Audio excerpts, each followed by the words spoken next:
Society has never satisfied everyone that's a part of it. Whether it's in terms of the government or the culture that encompasses the society, there are always people who feel annexed and excluded. And these people create for themselves a counterculture in which they can rebel against dominant society and the dominant culture that oppresses them. Now, poetry has historically been used as a way to express emotion and as a way for people to engage with the people around them. And so it comes as no surprise that two very dominant voices in their respective countercultures use poetry as the medium that they use to engage with other people and to question the practices of the government.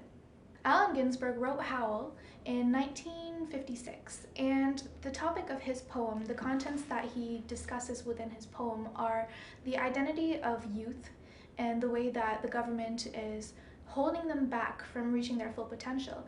He talks about the young minds of his generation starving, hysterical, and naked in the first line of his poem.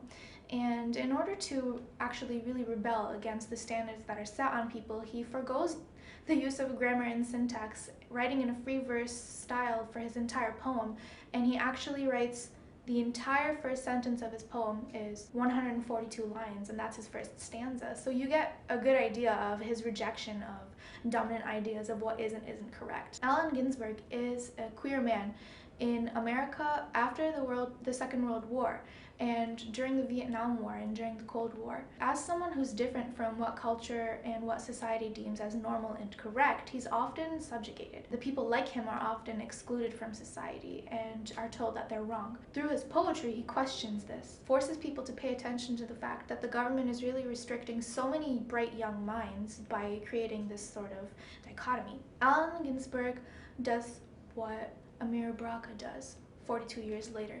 In 2002, Amiri Baraka came up with the poem Somebody Blew Up America as a response to the government's actions in the aftermath of 9/11. This poem is written in African American vernacular English, which some people might be familiar with as Ebonics. He writes about, first of all, the situation surrounding 9/11, and he really forces readers to question what their governments are doing and to really question the information that they're being fed. Is the information I know correct? Are the media outlets that I tune into giving me unbiased information? These are things that Amiri Baraka really forces you to question in his poem by referencing things that you might not know of aside from the odd news broadcast that's very westernized in its portrayal of Eastern or South Asian or, any other culture.